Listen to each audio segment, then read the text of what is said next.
Hey guys, I just wanted to clarify one thing. What you'll see next was my first interview done on camera. Well, it wasn't my first ever interview in English, but before I was doing all communication by emails or chats. So, as you can imagine, I was really nervous when I was doing this one. And that's why I'm so grateful that David agreed on this interview, despite my lack of experience. It was a great pleasure for me to talk with him. David shared some interesting facts about his games and studios where he worked in the past. And I believe it was a very insightful discussion overall. So I hope you will learn new things from it as well. Enjoy. Before we start, I want to introduce you to our viewers. Today, I'm going to talk with David Crane, one of the most successful game designers in the history of gaming industry. He's the creator of highly influential titles such as Pitfall, Little Computer People, and dozens of other games. David is also one of the co-founders of Activision, which has become one of the biggest gaming publishers in the world. Now, David, as I briefly explained to you in my email to you, I'm currently working on a documentary series that aims to give a feel of the early days of the computer gaming industry to the viewer. So my first question is going to be about the 70s. Can you tell me how you got introduced to computers and programming, and what was your first microcomputer? Well, I was, of course, interested in gaming when I was a young child, but there were no computer games back then. But I learned game theory and game logic and how to make rules for games and that sort of thing. So I had a background in gaming. I got an engineering degree and learned all about computers and video and television theory, which back then it helped to know how a television works to do games for early machines.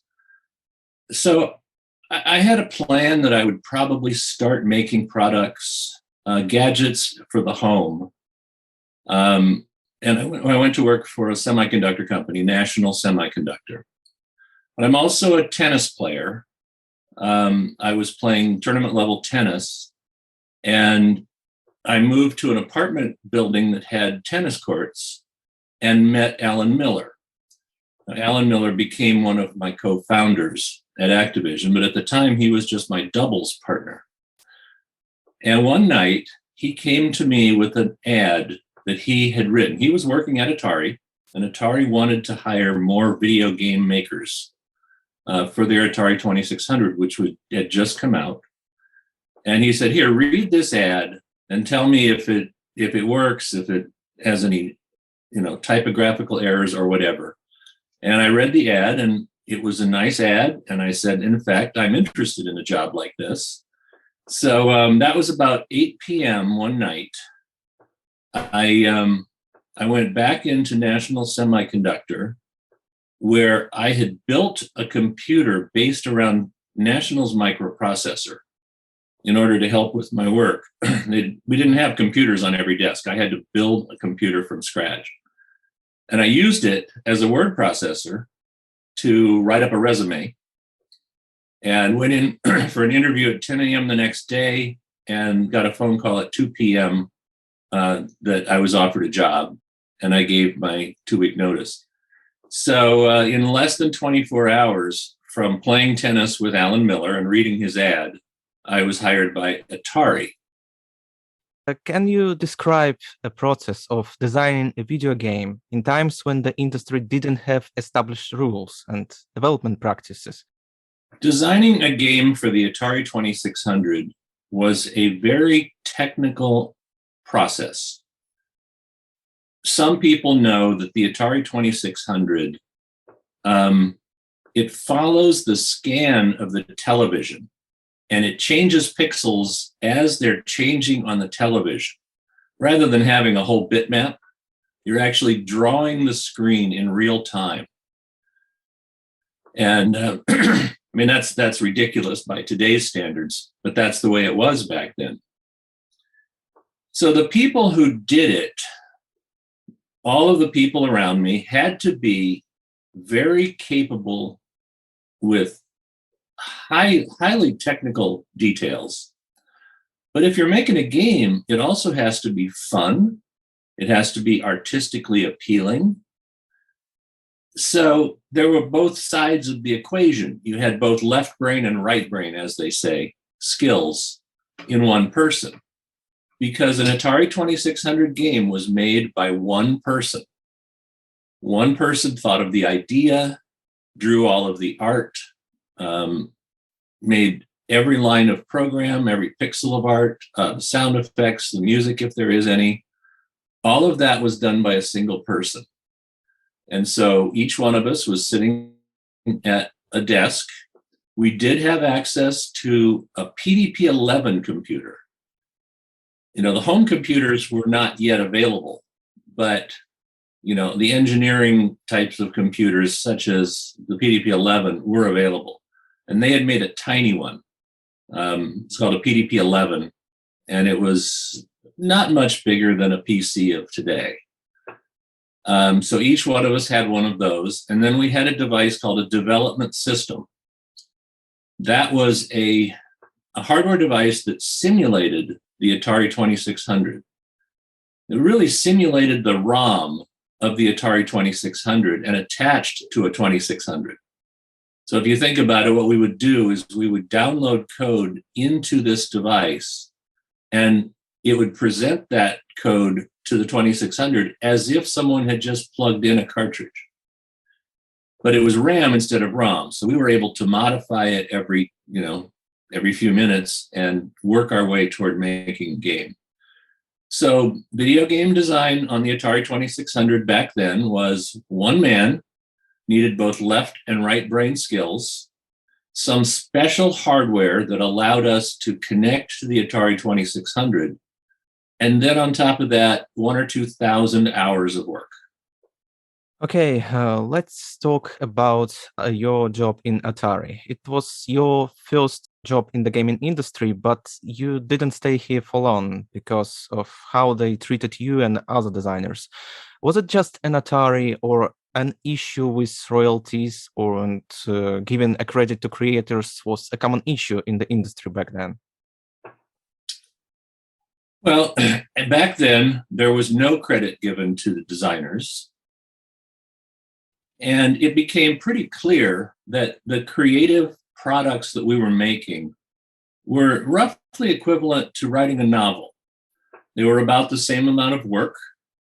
They required the same amount of creativity. And if you look at publishing in the book industry, the designer, or the writer in this case, would get credit. In fact, as the writer became more and more successful, their name on the book became bigger and bigger until sometimes it was bigger than the title, like Stephen King, right? Yeah. So it turns out that there were 4 of us at Atari who were responsible for all of Atari's hits, or most of them at least. And one year, our games made Atari $60 million, and we were making $20,000 salaries. So we went to the president of Atari and said, obviously people like what we do. We're good at what we do. And you've got us making these paltry salaries, and you need to do something about that, whether it's a royalty or bonuses or credit or something had to be done. And they were not interested in that. This was the big corporation of Warner Communications who had taken over Atari. And we were told, no, it's an Atari product. It's not a product by David Crane, so your name is not going to be on it. And there are other people involved. You're no more important than anyone else, including the people on the assembly line who put it together. Before we talk about Activision, can you tell me more about Atari 8-bit computers? If I'm not mistaken, they were made in a separate department, but you got involved in this project because of your hardware design background, right? Somewhat, yes. I mean, Atari had 2 main departments, which is the one making arcade games and the one making home games. But they did want to come out with a computer that competed with the Apple II. So they started making the Atari 800 computer system. And what's actually interesting about that project is Atari management was trying to make a business computer. IBM had their PC out, and the first IBM PC cost $20,000. So they wanted to compete with that. So they really weren't looking at the Apple II market, because the Apple II really didn't end up in the business very much. But the engineering department said, no, Atari, we are a game company. We shouldn't be making a business computer. So without telling management, the engineers, every decision they made was, how do we make this better for gaming? Sure, you want to balance your checkbook, you can do that. You want to run a word processor, you can do that. But let's make it better for gaming so that it can be the next great video game console. So it was kind of, strange. They thought they were going to get a business computer, but we were building a gaming console. And it was done in the same division, main division, as the gaming division, but kind of on the side, like you say. And we ended up having to throw the entire company at it to try to get it out to market, which included all of us who were making successful games stopped working on games, which was stupid, and helped make the operating system for the Atari 800. But in doing that, we made the operating system be more helpful to making games than doing business software. So yes, I had a hardware background, so I was involved in that. Didn't have to do a lot of the engineering. But whenever you understand the hardware, you can make the software much better. And for 9 or 10 months, those of us who should have been making new games were busy doing that, helping to make the operating system for the Atari 800. At some point, you've decided that you had enough and left Atari with Alan Miller, Bob Whitehead, and Larry Kaplan. But you couldn't have done it without the investment that was provided by Jim Levy, and who became the first CEO of the company. Was it you were trying to build something like anti-Atari, as I understand, right? Well, yeah, when the president of Atari told us that we were no more important to him than the person on the assembly line putting the games together, we knew there was no future for us at Atari. So at that point, the four of us, we all ate lunch together, we kind of hung around together, helped each other with our games. We were a small group of four. And we said, all right, we're leaving. Now, what are we going to do? The easiest thing to do would be to go across the street and open an office and make games and sell them through Atari. Just use Atari as a publisher. Then we could charge consulting rates when they needed us to do something else on the Atari 800 or whatever. So it would have been a fine little consulting business. And, we would have used Atari as a publisher. Al Miller, on the other hand, says, no, there's no reason to do that. We can do everything Atari is doing. So there were two schools of thought. We can do this, it's really easy, or we can do that, it's really hard. And we tried to figure out how to decide which was the way to go. So we contacted an attorney at one of the biggest law firms in the area and went in and said, what we really need to know right now is, do we form a partnership or do we form a corporation? And he said, well, that's very simply answered. You form a partnership if you're just going to do this consulting group, and you form a corporation if you're going to create a publishing company. But then he said, and if you're going to do that, I have a personal friend who has been trying to start a software company for the last year and has has an investor ready to invest if he could come up with a good business. And that was Jim Levy. So through that attorney, we met with Jim Levy and spent a couple months working out whether we liked working together, working out a business plan. And we ended up with a business plan that he took to the venture capital company and got funded. So Activision, yes, Activision required funding in order to become a big publisher, but it wasn't necessarily the direction we were going to go. In hindsight, of course, it was a good decision. Soon after you founded Activision, Atari tried to sue you for appropriating their trade secrets. After reading about this ridiculous episode, I was surprised that they didn't try to somehow prevent you from producing cartridges for their console. So I wanted to clarify, were you still required to get Atari's approval to release games on Atari 2600? And weren't you needed dev kits to test and develop games for this console? We knew when we left that Atari would be trying to sue us out of business.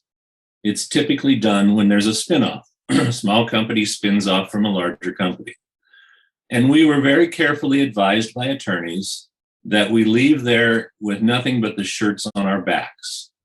And in the intellectual property industry, the company you work for doesn't own your ability, even if you develop that ability while working for them.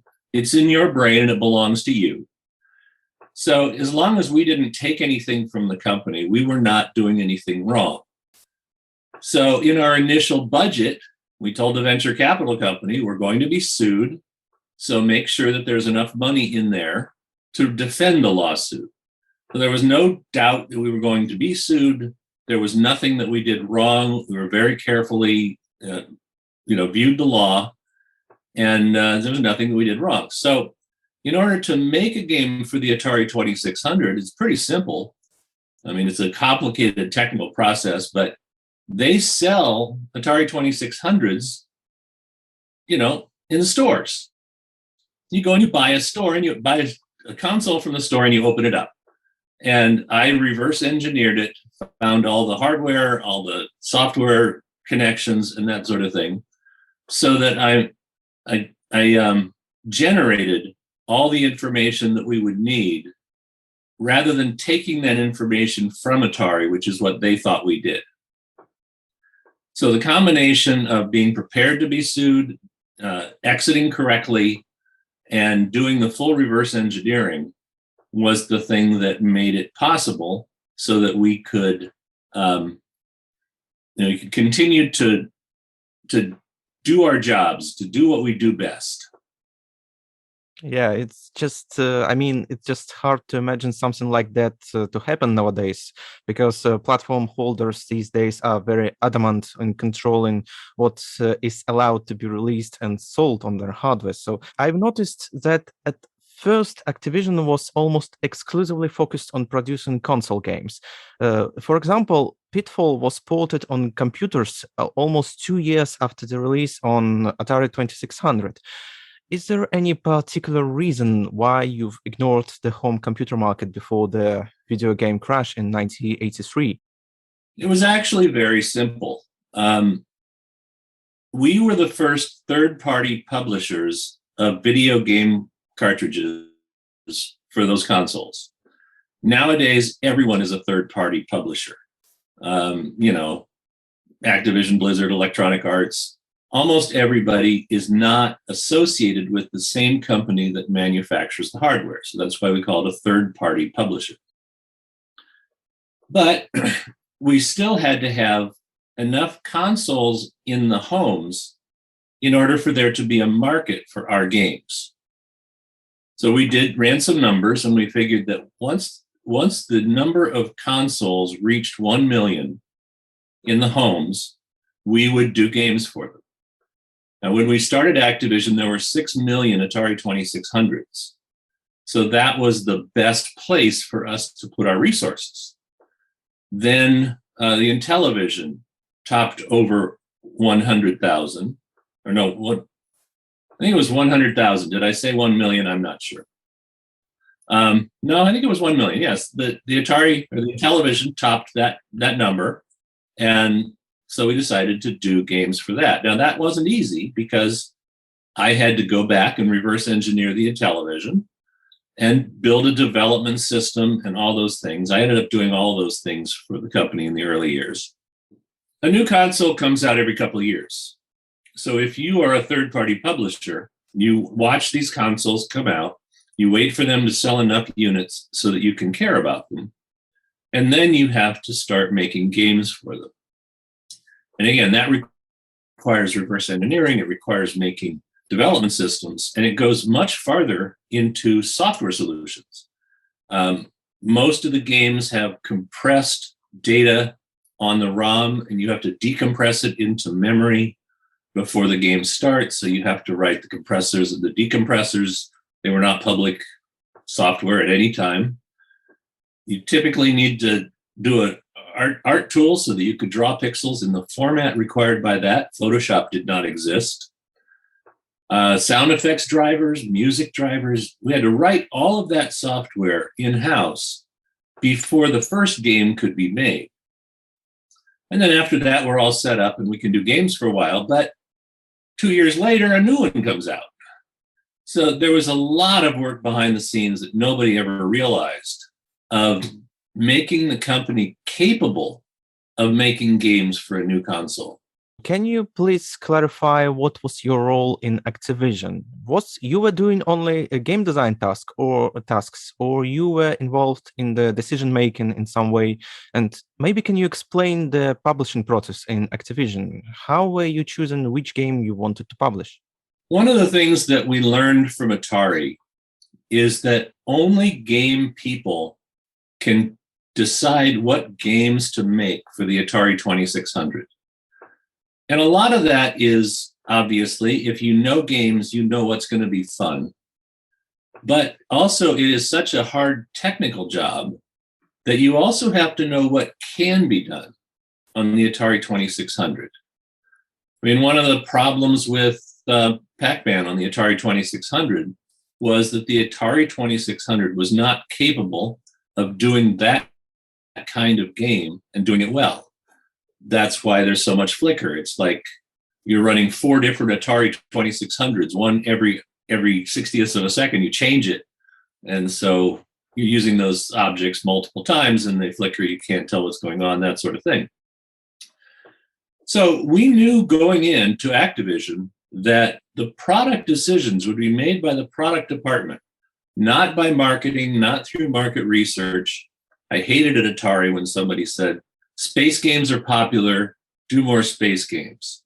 I did the opposite. I said, if space games are popular today, don't do a space game, because when your game comes out next year, people will be tired of space games, right? Yeah.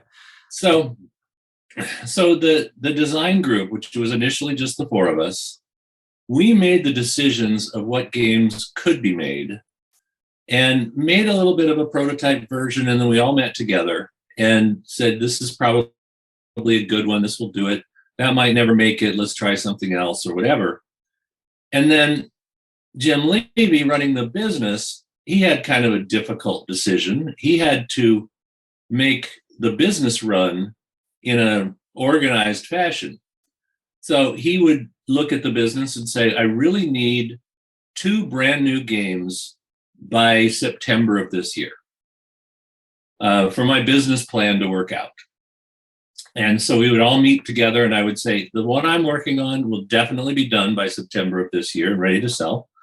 And someone else who's farthest along would say, and this will be what you'll have. So he could go back and say, instead of saying the business plan says, I need this, he basically said, I would like to have this. Can you do it? And we'd figure out if we can or not. And if we couldn't, we'd change the plan. But we tried to never release a game based on a schedule, because then you don't know that it's done and as fun as it can be. But we would make some commitments that, yes, by September, I'm pretty sure I'll be able to have this game fully playing and fun. And you can count on that. And I'll work 12 hours a day if I have to make sure that happens. When I was doing my research about the Activision, how things were done within the company, one thing that fascinated me about Activision games was patches. Patches not in a sense of updates and bug fixes, but physical items that the player could put on his jacket or somewhere else. If I read that Activision were giving them to the players who were sending photos with their high scores. I haven't seen anything like that. It's such an unexpected prototype of modern achievement system, and it was almost 20 years before this concept began to appear in other games. Can you tell me who came up with this brilliant idea, and how many players actually bothered to send their photos to get those patches? Well, yes, our game design team was a bunch of brilliant guys, and Jim Levy was a brilliant marketer. He had come from the record business, which is why we wanted recognition for our games. We wanted our name on the games and that sort of thing. He took it a little further, and he treated us kind of like rock stars, where you get the picture and the bio. It was somewhere between the book industry and the movie industry, but in the music industry. But that's because he came from the music industry. So his strength was marketing.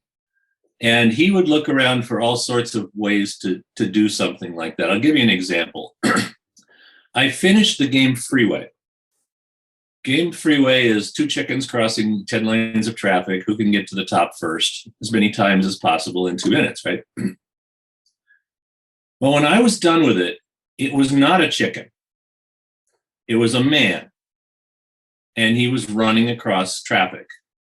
Because at the last trade show, I had seen a guy trying to run across 10 lanes of traffic on Lakeshore Drive on our way to CES at McCormick Place. And I said, well, there's a video game right there, right?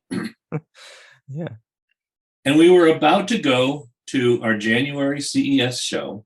And he looked at it and he said, if you change that guy to a chicken, we can hire a person in a chicken suit to walk around the trade show and get attention for our product. And at the time, there was a famous chicken in San Diego that he tried to hire, but he was too expensive. But so one of our marketing people that worked for Jim rented a chicken suit for that. But anyway, so the game did not change, but the imagery did. I'm the expert at gameplay, so I'm not going to take suggestions from anybody but other experts in gameplay. And we would do that within the lab. But, no marketing guy is going to come to me and say, make this gameplay differently. But making it look different that's what their strength is. And I was able to make a pretty good looking chicken. Sometimes you try to make an object on the Atari 2600 and you can't tell what it is. But the chicken looks a lot like a chicken. And I even made a sound that sort of sounds like a chicken clucking when he gets hit. So I modified the game in about 2 days, and we put a guy in a chicken suit, went to the trade show, and got a lot of promotion, and then turned it into Freeway, Why Did the Chicken Cross the Road? And, all of those connections all worked very well. So that was wrapping in Jim Levy's marketing expertise at the end of the game to make the whole thing better. Anyway, but as a marketing genius, he was looking for all sorts of things, and the patches were his idea. I mean, everybody in this generation thinks Microsoft invented the achievement, and they're all digital achievements. But in fact, we used very high quality stitched patches that you could stitch onto your jacket, and they were free. If you took a picture of a game that achieved a certain score, you would mail in that photograph, and we had a customer service department that would mail you out one of those patches. And we had people come to the shows wearing jackets with every patch on them, and it was a very popular thing to do, and it was free. As for how many, we had a customer service department of 7 full-time people opening letters with photographs in them and sending out patches. In the heyday of Pitfall, we received 20,000 letters a week of people with pictures and showing earning the patch. Amazing. It looks like people really enjoyed your games, and they wanted to. It was an honor to get this patch, so they bothered to send to photograph. It was before there was an easy way to take screenshot from screens like nowadays, so they had to somehow figure it out to find some. Yeah, this is amazing. It's about numbers. Another thing I wanted to ask. In Activision, you knew how many copies each of your games has been sold, right? For example, I've seen numbers that Pitfall managed to maintain a top position in charts for years and sold over 4 million copies on Atari 2600. But what about sales on home computers and other platforms? How they were comparable to the console figures? We always knew how many games how many cartridges each of our games sold. The awards on the wall behind me are sales records. They're just, again, because Jim Levy was from the music business, those are gold and platinum cartridges, just like you would have gold and platinum records. So it was well known how many were being sold. Now, once you reached gold or platinum, which is 1 million, there was no further award for 5 million or 4 million or whatever, but your numbers are about correct on that. In the home computer business, the numbers were much smaller. So a hit on the Atari 2600 was 500,000. A mega hit was 1 million or more. And in the home computer market, a hit was 100,000. So it was a much smaller business, much smaller market. And plus, a lot of the home computers were actually being used as computers rather than as gaming systems. So it kind of, made the market smaller from that standpoint as well. There is a lot of talks it's still ongoing talks that it was computers is usually the platform where the piracy is a huge issue. So I wanted to ask, maybe in Activision it was considered as an issue, or it was over-exaggerated in your opinion? You'd be surprised maybe that there was piracy in the cartridge business even. Some company would buy one copy of Pitfall, and it's just a ROM, and you take the ROM, figure out what's in the ROM, which is very easy, just read the ROM, and build your own. So there were companies all over the world pirating Activision cartridges, sometimes using the exact labels and boxes.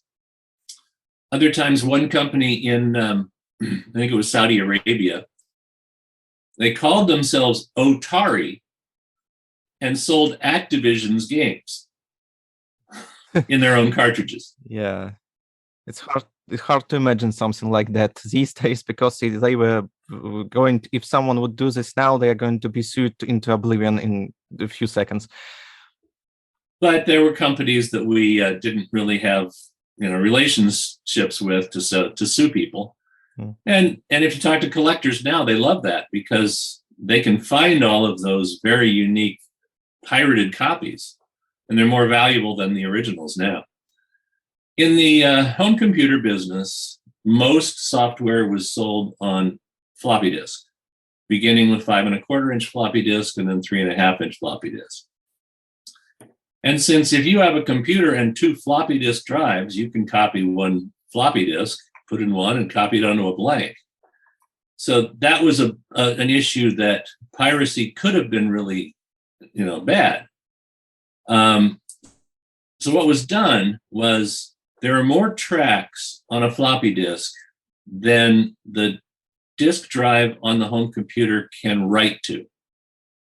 They can read a few extra tracks that they can't write to, put it simply. So we would put special codes on those hidden tracks that made it impossible to actually duplicate a disk on your computer. It was called Copy Protect, and it went on all of the disks back then. So it did not stop you if you were a company and you wanted to use commercial grade equipment, you could read and duplicate those tracks as well and sell them. But if a company wants to do it, particularly in America, we could then just sue that company. So the biggest worry was just everybody with a home computer making a couple, 3, 4, 5 copies and giving them out to their friends might completely destroy the business. You know, we have to be able to sell enough games to make back the costs of making a game with a little profit. I tell that people all the time, if you look at a AAA game that they spent $100 million on, and you say, I don't want to spend $60 for that game today.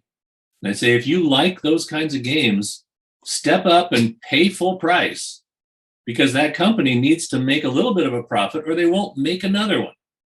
Yeah. So anyway, that was the concern with Copy Protect, is that if everybody with a computer in their bedroom were able to make 4 or 5 copies and sell them to other people who want the game or even giving them away, it would mean we sell 1/5 as many games and the business goes away. Let's put aside business stuff for a moment and talk about your games. Since I've already mentioned Pitfall a few times, let's start with this one, I guess. You know, I must admit that I haven't played it until recently, and I want to say that it holds up really well, and I had more fun with it than I expected. How did you come up with with the concept of this game and gameplay mechanics such as an underground layer and levels that are connected in a side-scrolling manner? And why does the protagonist have a name Harry? Is there any backstory behind it? Well, let's start with the name. Naming things is really hard. We eventually arrived at the company named Activision. We went through some really bad names before that. The best of those was Computer Arts Inc. And the worst one was VSync, VSYNC, which is the name of a signal on the Atari 2600. Actually, it's a television signal name. So eventually you end up at a name and you think, well, what else could it have been? You know, after you've heard it a few times, it feels like it was perfectly natural. But when it first occurred to you, you can't figure out, you know, it just doesn't feel the same. And then all of a sudden it seems like it's what it should have been all along. So Pitfall was originally Jungle Runner, but that was just a working title because you were running in a jungle. I didn't expect that to be the name of the game on the box. But it was used so much that it almost went out as Jungle Runner because everybody said, but it is Jungle Runner. I've been playing it for 9 months. It's Jungle Runner, right? But I like puns, plays on words. And so I came up with the name Pitfall because he falls in the pits. And I just, that worked out. And now, of course, it couldn't be anything else, right? Couldn't imagine that game not being called Pitfall. And there's really no reason for Pitfall Harry's name. It sounded good. When you name a dog, you look at the dog and say, you look like a Harry, So anyway, so Pitfall Harry became Harry because it just sounded good. As for making the game, if you go back to the 1970s, late 70s, look at most of the games that were done. They have inanimate objects for main characters. Tanks, jet planes, biplanes, you name it. They're pretty much inanimate objects because animating a human figure in 8 pixels is very difficult to do. There are a few examples at Atari, but mostly they were these inanimate objects. So I had been trying to put a smoothly animated human figure into a video game for a long time. Every time I finished a game at Activision, I would go back to trying to figure out how to make this smoothly animated character in only 8 pixels. I would walk around the lab like any animator. I would freeze in position and I would sketch the position of my arms and legs, and try all these things. And I had a really good one, but it didn't work out. I tried to do a cops and robbers game and there weren't enough objects on the screen to make any interesting gameplay, So finally I had finished one, maybe Grand Prix, I don't know. And I said, I'm just determined. I'm not going to quit until I can put a smoothly animated character into a game. So I figured out the character of Pitfall Harry, got him walking on the screen, running, and the animation looked pretty good. So I sat down with a blank sheet of paper and I said, all right, I got this little running man, and I drew him in the middle of the screen, little stick figure. He's running. Where is he running? I drew a couple lines for a path. So, okay, he's running on a path. I can do that on the Atari 2600. Where is the path? I said, I could probably draw some tree trunks and trees. So let's put the path in the jungle. And why is he running? Well, he's collecting stuff and running away from stuff. And that took 10 minutes, and that was the beginning of the game. And then, of course, it was 1,000 hours of programming and art, pixel art, to make it all happen. So it iterates like that. You start with a little germ of an idea, and then you add something, and then you add something more. I figured out what enemies he might be running from, rolling logs. The campfire looks really nice. Well, that went into the game because it looked really nice. It would have been something else if it didn't look good. So you draw these things, you figure out what they can do, and as a game designer, you can see it all coming together in your mind. So this is something you're gonna have to jump over, and then the swinging vine was really cool. That was a technological innovation that had never been done before. Yeah, I enjoyed very much this moment. It was really cool. It's just so smooth, and it's really good gameplay mechanics. I enjoyed it. Well, the Atari 2600 is only capable of drawing 2 8-bit objects and 3 1-bit objects, and then a coarse playfield like the trees that are made out of. So that vine is a 1-bit object that is turned on at the top of the screen, and then its position is moved while the screen is being painted, so that the next time it's painted, it's slightly to the left, and slightly more to the left, and slightly more to the left. So that's actually being computed, and it's only 1 bit wide, but it can become any angle like that.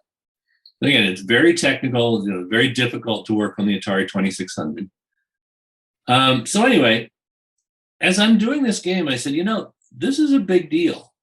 And the big deal is that when you run off the right edge of one screen, you run on to the left edge of the next screen. Now, instead of one screen games like most games are at that time, you now have infinite possibilities.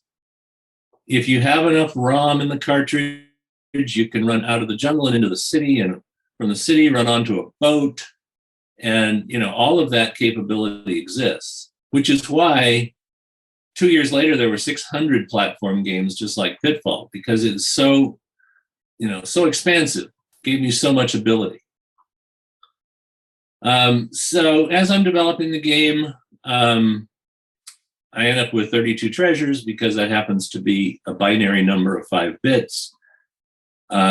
Spread the treasures around, figure out where to place them, how to make the game challenging, and all those things. And there's enough screen space to have an underground cavern, so I do that. And I put that nasty scorpion down there. And he's intended to be hard to jump.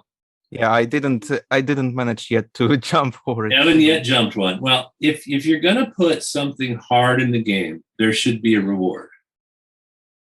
And so that's why the underground passages, you move 3 screens at a time. It's a faster way to get through the maze. And in fact, I tweaked everything so carefully so that you could not finish the game in the 20-minute time limit unless you braved the scorpions and took some of the shortcuts. You didn't have to take all of them, but you at least had to take some of them in order to finish the game. And finishing the game is a big deal.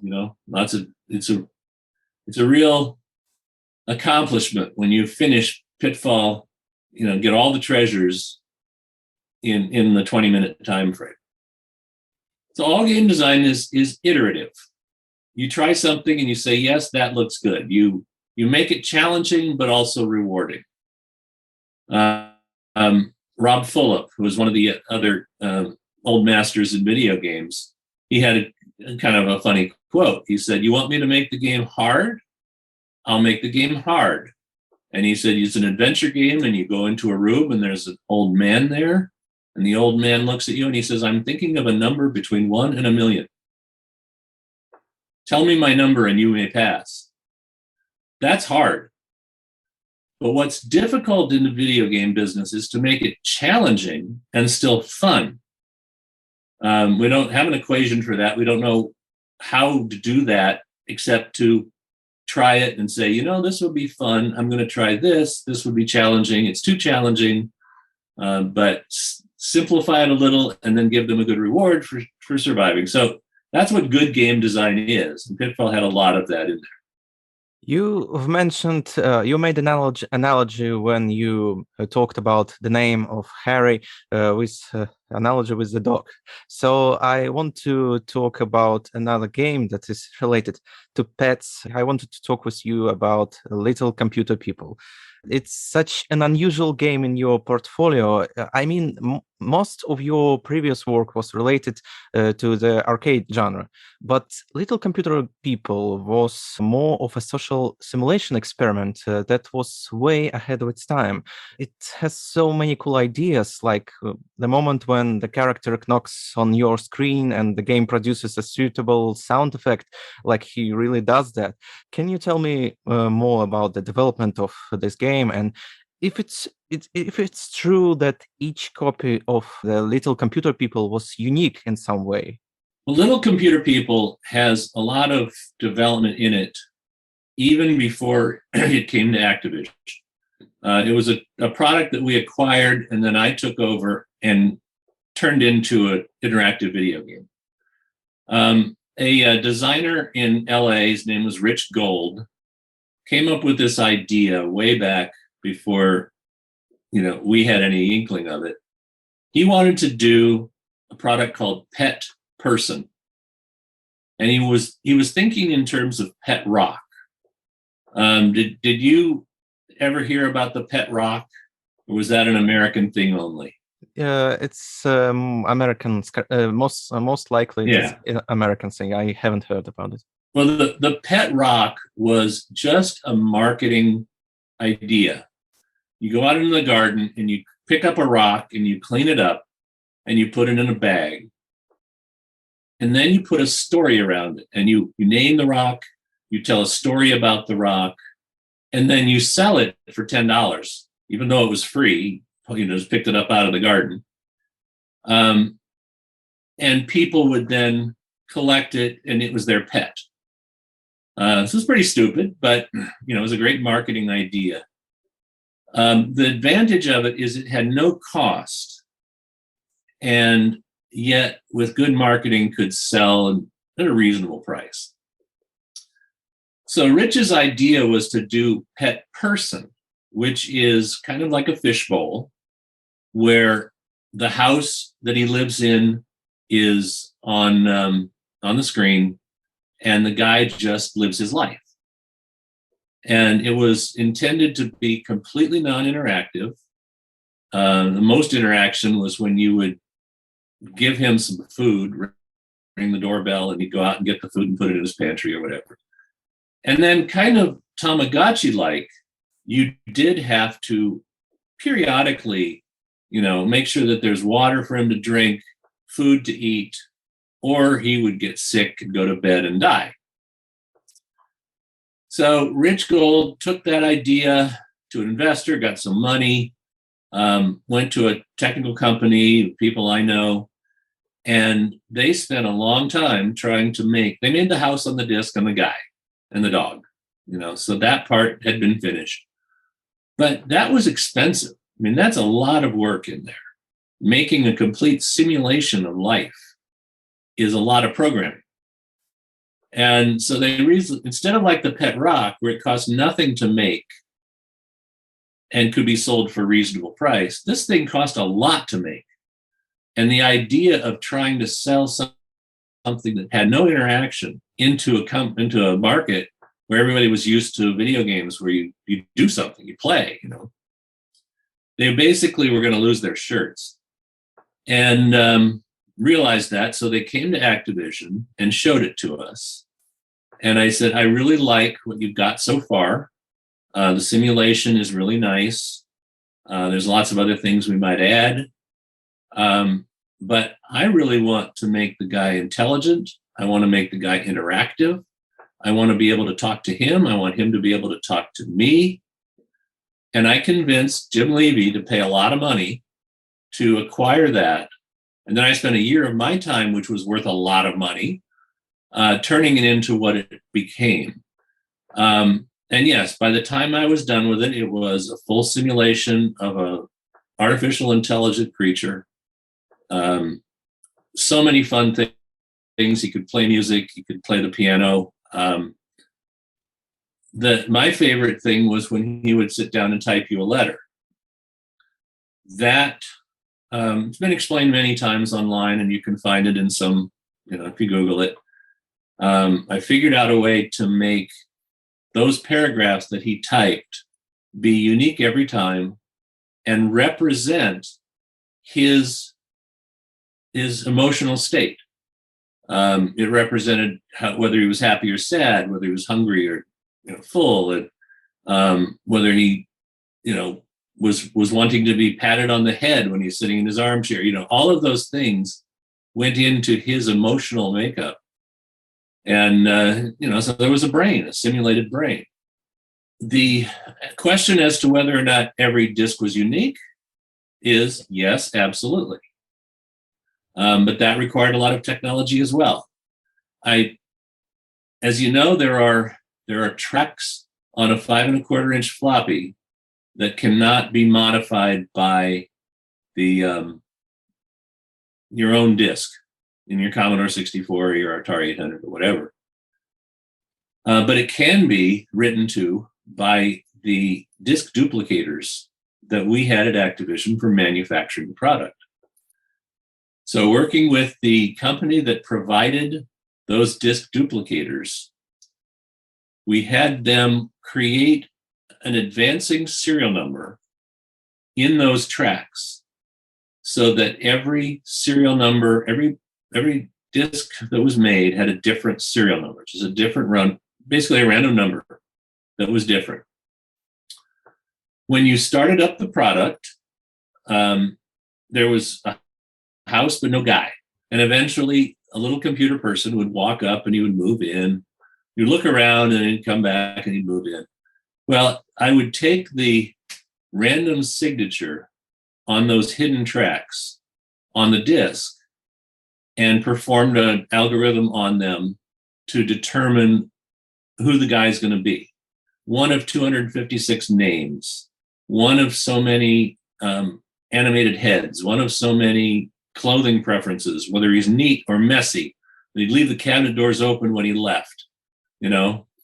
All sorts of things about his personality were derived from that seed, that random seed.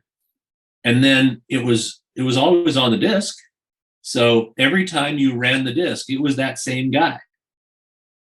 So you knew that your guy was named Jacob and he was a messy character and nothing you could do would change that. Then while you're playing, you could, his state, his emotional state got written out to the disc periodically. So that if you quit the game and came back, he was still in the same mood. He was still in the same, emotional state. Everything was the same about him. And that was a track that I would write to the disc. And it's funny, the Commodore 64, which is where it was originally authored, it got ported to other machines. But on the Commodore 64, if you try to write to disk, the sprites on the screen disappear. And so it was kind of a problem that I had to periodically write to the disk in order to save his emotional state. But I couldn't do it while he was on the screen. So what I did was periodically he would go into the bathroom and he would open the door, he would walk into the bathroom and close the door behind him. And eventually you hear a flushing sound and he comes out. So when he went to the bathroom, if you watch, you would see the LED on the floppy disk drive. It would blink because it's during that time that I was writing the brain and updating the status on the floppy disk. While we're on the subject, there's another problem when you're writing to a floppy disk. If you pull it out of the drive in the middle of a write, you will very likely corrupt the disk. And so people weren't told that it was writing to the disk. So they weren't told, I don't know, there may have been something in the manual, don't take the disk out while you're playing. I don't know. But anyway, occasionally they would be corrupted. Yeah. So I didn't like that. That bothered me. We would get letters from people who said, "Where's my Jacob? You know, he's not running anymore." So I took a Commodore 64 and I modified the hard disk or the floppy disk so that it could, well, and actually that one didn't have to be modified. It would read the serial number off the floppy disk and it would reinitialize the brain track, those 256 bytes that contained the person. And I gave that to our customer service department where we had those 7 people working full time. And anytime someone had a problem where their little computer person died, or the software is no longer working, they could send in their disk and you would put it into the machine and you would read the serial number. I guess I did have to write to that because what you do is you'd read the serial number of the bad disk and then write out a new disk that had the same serial number and all the same initialization properties. So basically, you'd get the guy, we'd send the disk back and they'd plug it in and Jacob would still be there. He would have all the same personality traits. He wouldn't remember that he'd been in the hospital, basically. But so, we called it the Little Computer Person Hospital. And just like the achievement patches, Activision did that for free. If you had something go wrong to your little computer person, mail it into the hospital. We would fix him, send him back at no charge. So it was nice because a lot of people became attached to their little computer people. I wanted to ask a few questions about another big hit that you've made, Ghostbusters. For a licensed product, it was surprisingly well made, but maybe it's not really surprising considering it was coming from you. It even featured such a thing as a digitalized speech technology, which was still a novelty at times. But as I understand, initially it was supposed to be a different game, unrelated to the Ghostbuster franchises. Yeah, there weren't a lot of movie licenses being done. There's E.T., which, yeah, but technically it was successful. They sold a lot of them. It just wasn't critically acclaimed. Raiders of the Lost Ark was done at Atari. So it had been done, but Ghostbusters is considered by many critics to have been the first time it was really done well. But it came at a time where studios had these properties and they started shopping around. They went out and they said, it'd be nice to have a video game made of this and we'd get some money out of that. So the Ghostbusters script came to Activision and we were far and away the best, the top publishing company at the time. And it was reviewed. It looked kind of funny. It was all those Saturday Night Live guys, and it could really be funny. So we passed it around the lab. Everybody read the script, and said, yeah, this is interesting. But the movie was coming out. Nowadays, they shop a movie for a game license before they even start filming the movie, because it's pretty obviously that every movie that's successful is going to have a game. Back then, it wasn't thought that way. So our problem was, if the movie was going to come out in like 3 months, it'd take us, 10 to 12 months to make a game from scratch. And by then, maybe the movie was popular when it came out, but was it still popular a year later? Who knows? And of course, Ghostbusters was a huge cult hit, but we didn't know that. So we basically decided, no, we would have to pass on this unless we have some way to get a game to market quicker than the average 1 year. And I was working at the time on a game that I was calling Car Wars. And it had one of the first in-game economies. You would earn points, dollars, whatever, and you could then go and you could buy machine guns and whatever and equip your car with them in the shop. And then you would drive down the street and fight other cars. So I had the in-game economy. I had the equipping of a car in the garage. I had the driving down the street. So I was, halfway through to that sort of a game. So I volunteered. I said, it's going to be a lot of hard work, but I will do this. I will retask this game by, in essence, making a video game that would be fun to play, whether it had anything to do with Ghostbusters or not, but place it in the Ghostbusters universe. So the skills that you had to develop and the challenges that you had to overcome were challenges that would happen in the world created by Ghostbusters. That's, I think, the best way to make a game based on any property is don't just put the funny things from the movie into a game and think that's it, but make a game that would be fun to play with or without the license, and then put it in the universe of the license. And that kind of directs which direction you go when you're thinking about what my enemies are going to be, etc. So it was also a very big project. Fortunately, by then we had artists and sound effects developers and music producers, music composers and such, so that I didn't have to do every bit of it myself. And that made it so that we could get it done a little more quickly. And, so Hillary Mills drew the Ghostbusters logo that was on the title screen, and Russell Lieblich did an arrangement of the sound for the Commodore 64, a beautiful rendition of the music.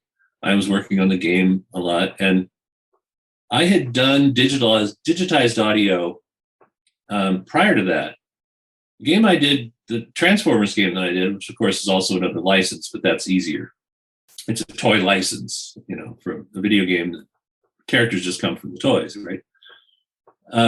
If you turn that floppy disk upside down and play it in your Commodore 64 floppy disk, it loads and plays an entire, I think, a 90-second slideshow with voiceover that had been provided from Hasbro.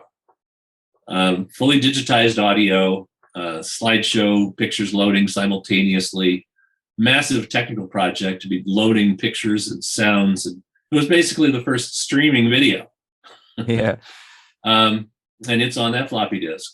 So, yeah, I have all this technology. So when I'm trying to do my best work, I always try to slip that in. But we didn't have a real high quality sound driver for the Commodore 64 that could run while the game was running. The one I wrote for the streaming was not going to work. So we hired a company in Berkeley, I think, and Adam Bellin, who was working as my protege at that time, went there and worked with them to get the technology. And in fact, that's his voice you hear yelling Ghostbusters. He recorded it, had them digitize it and bring it over. And we got all that in. So yeah, it's a fun game that would have been fun even if it wasn't Ghostbusters. It has all the technology. It's got, Hillary Mills' art. It's got Russell Lieblich's music. And then we're almost done. And I'm looking at that beautiful title screen, the beautiful logo, and listening to Russell's music. And I said, I want to sing along to this song. But I was way too busy getting rid of the last bugs, trying to finish the code, getting it all ready. So I contacted Garry Kitchen, who was in our satellite offices. He was an Activision employee working in New Jersey. And he had an entire group there as well. They said, we need you to stop everything you're doing and do something for me. And I want to do a follow the bouncing ball sing-along on the title screen. Just like they used to do that in campfire videos, movies. You'd watch around the campfire, you'd sing along and follow the bouncing ball, shows you the lyrics and all that. So Garry and his group wrote the follow the bouncing ball and the scrolling lyrics and all that. And then all that's done, and one of us said, all right, we've got Adam Bell in Screaming Ghostbusters. Let's use that as well. So anytime you wanted, you could hit the space bar and it would scream Ghostbusters. So you would try to do that in time with the song. So yeah, even the title screen was fun to play. There is one related episode related to Ghostbusters. It was even featured in the Computer Chronicles, one of the early TV shows about the computer industry. You were showcasing the game and shared the table with David Lepling from Infocom. Do you remember this episode? And was it Activision who approached Computer Chronicles creators to promote the game, or was it the other way around and they contacted you first? I imagine Computer Chronicles contacted us. I mean, we were, the biggest thing in video games in the Silicon Valley. And Computer Chronicles was actually being recorded in a junior college in San Mateo, California. I think, if I'm remembering correctly. But yes, I remember all of those things. We've been interviewed by, Hugh Downs, 2020 and 60 Minutes. And, a lot of people wanted to talk about the video game business. And I still do 3 or 4 documentaries a year. It's a big deal. It's an entirely new industry and the birth of it. I remember that very session where I was showing off Ghostbusters, and we were also talking about Infocom. And Atari ended up acquiring Infocom, or Activision ended up acquiring Infocom, and it's a completely different environment. It's talented writers writing novels that. The main difference we used to say is in our action video games, we put the imagery on the screen, and in the Infocom product, the imagery was in your head. So they would create images with words. So it was kind of looking at 2 sides of, video games in that Computer Chronicles article. Yeah, it looks like things were going pretty well for Activision back in 1985. They acquired Infocom. They had hits like Ghostbusters. So I wanted to ask, at what moment when everything went wrong and things went downhill for Activision business? Well, there was a huge video game crash in 1983. And things would never be the same after that. It's kind of funny. Our original business plan for Activision, we believed that the video game console was not the end all. It was not where the world was going to end. The world was going to end in the home computer. And we predicted in 1979, that we had a good 5 years or maybe more of doing video game console work for like the Atari and the consoles that came afterward. But then at 5 years, we would start to ramp up development for the Atari or for the computer systems, the home computers.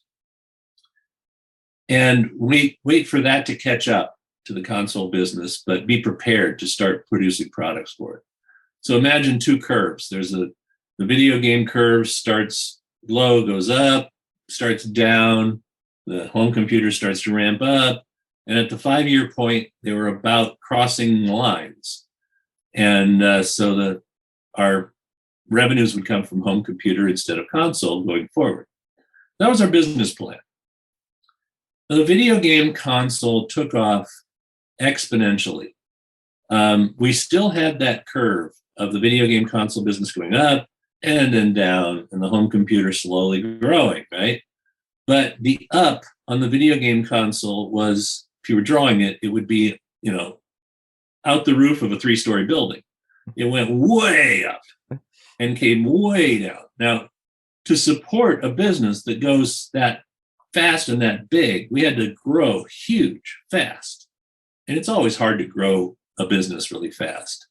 Then if it comes crashing down, even if it ends up at the same place you predicted, you're now full of a company that's not designed for that size business. So that was really the big problem, is as the video game was crashing and the home computer was still slowly ramping up, what business size do you need to be in order to, correctly build product for the current market, which is much lower than it was last year? And our CEO, Jim Levy, I think did a masterful job predicting, all right, what is it going to be like next year? I need to restructure the company in such a way so that we're not burning through resources that we don't have a way to use. So there was some downsizing. And it just turned out that the crash was harder and harsher than anybody was able to predict. So each time he made his projections, it was worse than you could possibly imagine. So we went through, a very difficult time and had to resize the company a number of times because we were hopeful that the business was not going to crash quite that fast, Because again, if you downsize too much and then the business doesn't crash that much, now you lose your number one position in the industry, and it's not a good thing either.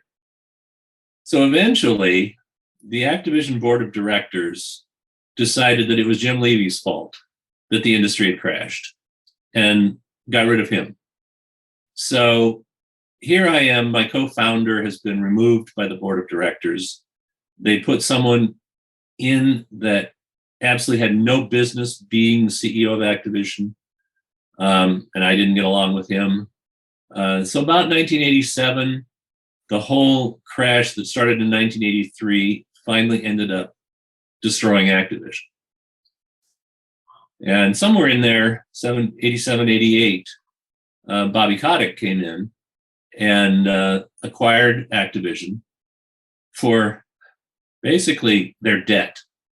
We owed a lot of people, or the company did, I was gone, and acquired it for the debt, moved it to Los Angeles, and it started over.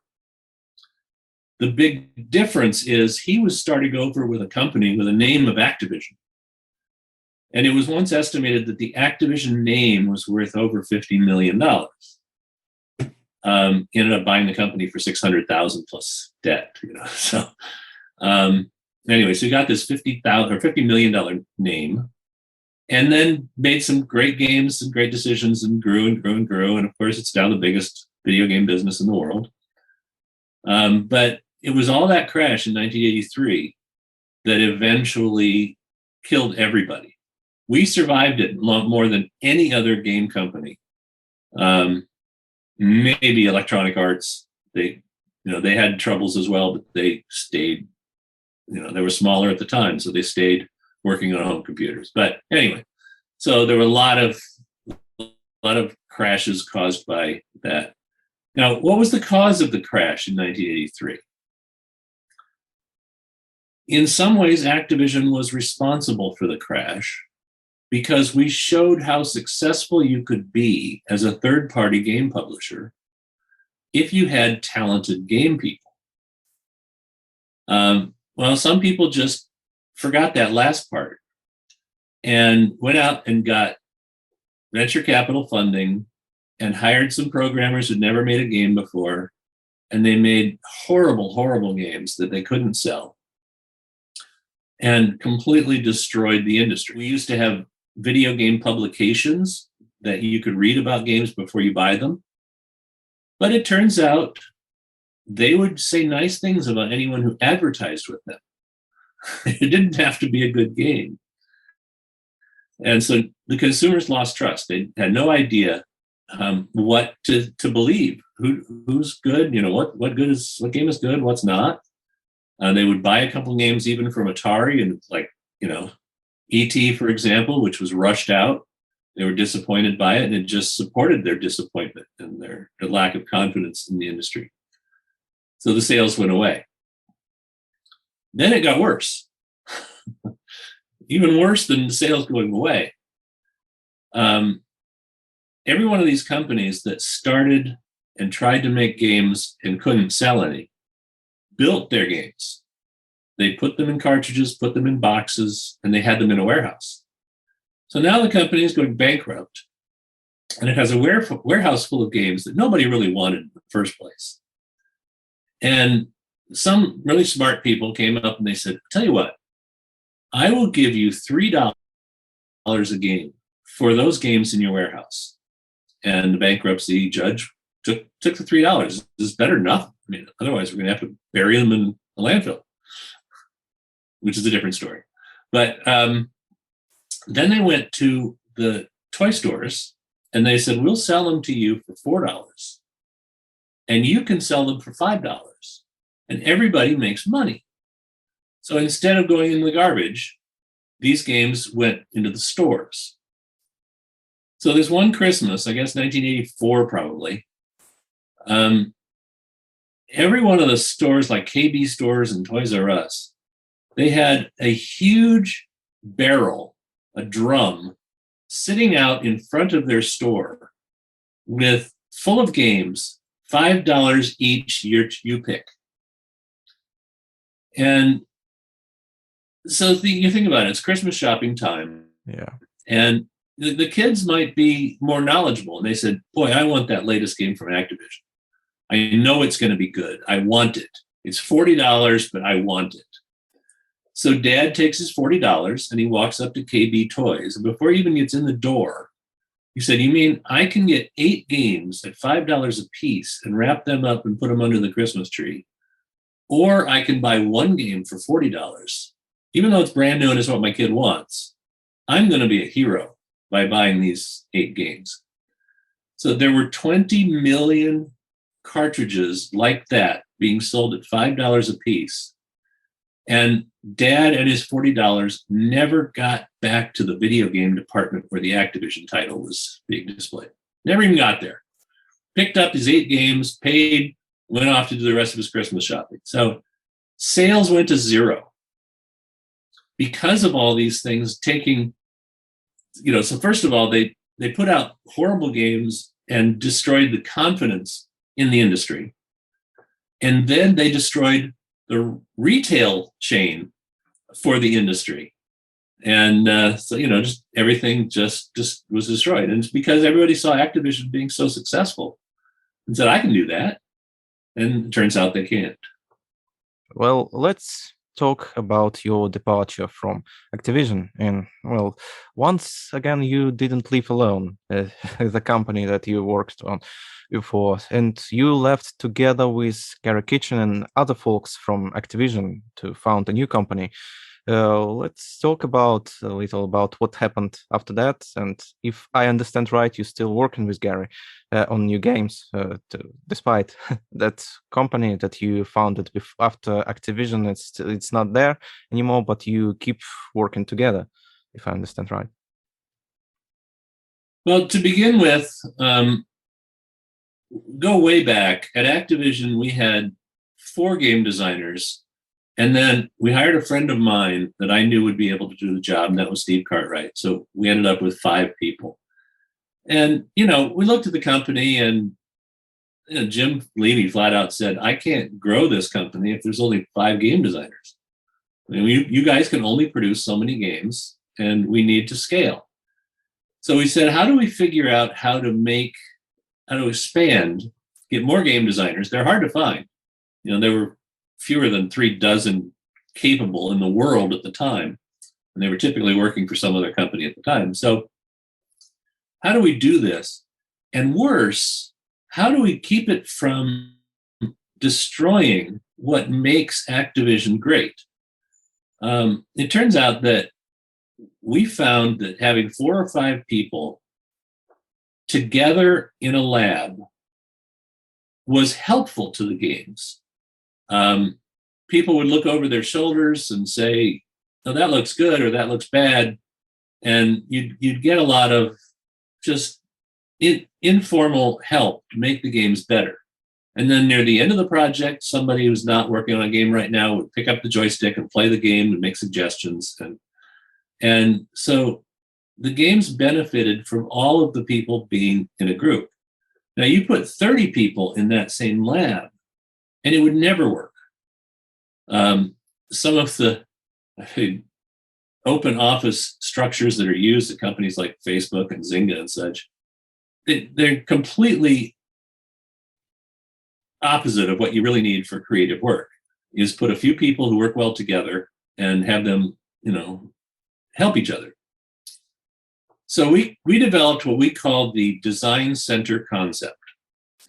And the design center concept is find 4 or 5 people who will work well together and put them in a separate office, completely away from us.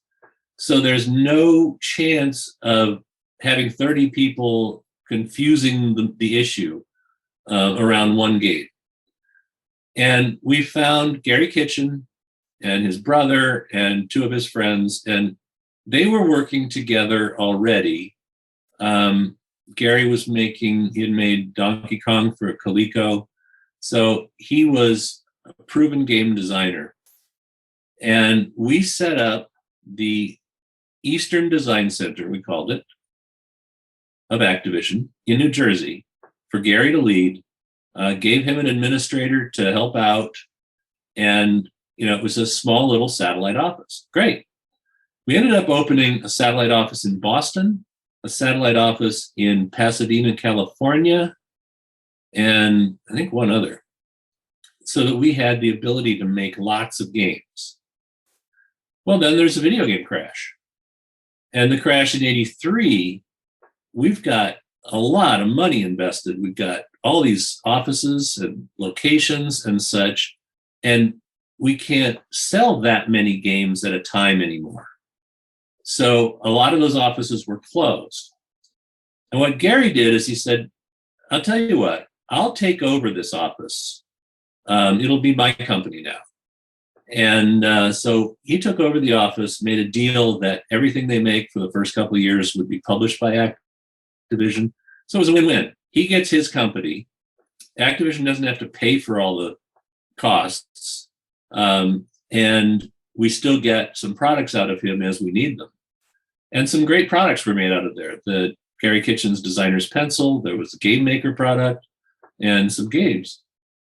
But then it even went a little further. The contract was kind of up. And so Garry said, "I'm just going to spin off. We may publish with you, but we're not required to." And he became a separate company called Imagineering, making products under the label Absolute Entertainment. So Garry began as a satellite design part of my company, but then spun off and made his own company. And so that was by 1985. I think he was independent. 87, they put in the CEO that didn't belong there in Activision. I left. So I joined Garry and his company a couple of years after he formed it. So I wasn't really part of founding it, but I knew that we worked well together. And so I developed games from California for Absolute Entertainment that was located in New Jersey. So I was really the first remote developer, work at home, that sort of thing, that we've done a lot of, all of us. But so I was back working with Garry. I had a stint doing some other stuff in between, but and Garry and I have actually worked together ever since. And you currently working on new games for Atari 2600, right? I've seen that you, well, made a new company recently and currently working on new projects. So what we can expect from you next from you in the near future? Maybe more games?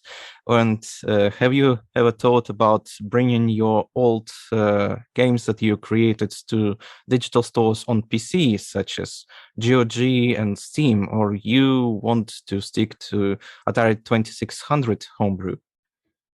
Well, it's kind of interesting. Garry and I actually went off and still working together. What we primarily were doing was working as expert witnesses for patent lawsuits and things because we were experts. I mean, you want an expert in video games? Yeah, Garry and I are the guy. But we would still attend conferences. There's retro gaming conferences all over the place. The retro gaming interest just kept growing. It was surprising that there's a lot of nostalgia and people loved those games when they were kids and they collect them and such. So we would speak at those conferences, tell stories about how the games were made. And at every single one of them, they said, please, please, please make us a new 2600 game. Okay, yeah, sure, we'll do that someday. For years, we were interested in doing it, but it just, remember how I told you how hard it is to start a new console when it comes out? Well, we would have been starting a new console with the Atari 2600. Had to develop all the tools, all the art tools, all of the, an amazing amount of work to make it happen. And finally we said, all right, let's do it. And spent 3 years developing all the technologies to be able to do a new Atari 2600 game. There were some being made out there, but what they were doing is they were buying old cartridges that nobody wanted anymore, like all those combat cartridges that used to come for free, steaming the labels off of them and turning them into new games. Well, that's ridiculous. So I'm kind of a jack of all trades. I can do anything, hardware, software, whatever.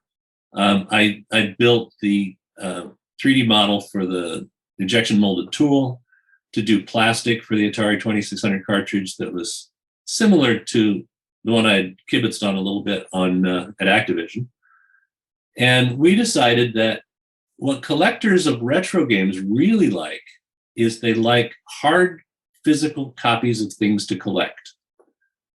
You've spent a lot of money on iPhone games in the last few years, and most of them are probably not working anymore.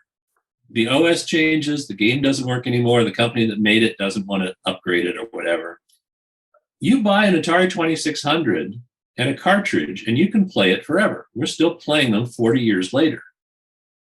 That's not the case with digital media. Anything that you download is not going to work in the near future at some point. So if we were going to do it, we were going to do it right. We were going to do a physical cartridge, full color label, manual, box, all of that stuff. And so we built a company around that. And the company is Audacity Games. Last year, we came out with our flagship product, was called Circus Convoy. And Garry and I worked on it for a couple of years until it was really everything we wanted it to be. And we sold out our inventory pretty fast. Although they're still available, we can make them as the orders come in. Our system is designed to manufacture to order if necessary. And we have other games in the works, 2 or 3 other games going on right now. So you will see more Atari 2600 games from us because we've gone to the effort of making the cartridge and everything. But the company's strategy is really, we love those retro game consoles. They're so much fun to work on if you have the technological skill. If you don't, you think it's just hard. But if you have the skills, it's fun, right? Yeah. So yeah, new console. We may move on to new consoles. Any intellectual property we create, like Circus Convoy, we might do a version of it for modern computers or whatever. But that's just a matter of saying we've got some valuable property here. Let's make a new game that's that's available. But as a general rule, we want to sell physical things that people can collect. Well, I guess I won't keep you any longer, David. Thanks a lot for taking your time to answer to my questions. I want to say that I share the sentiment that of the original Activision stuff, that developers deserve more recognition for their work. Those days, corporations often do everything they can to downplay the role of people behind their games, just like Atari did almost 40 years ago.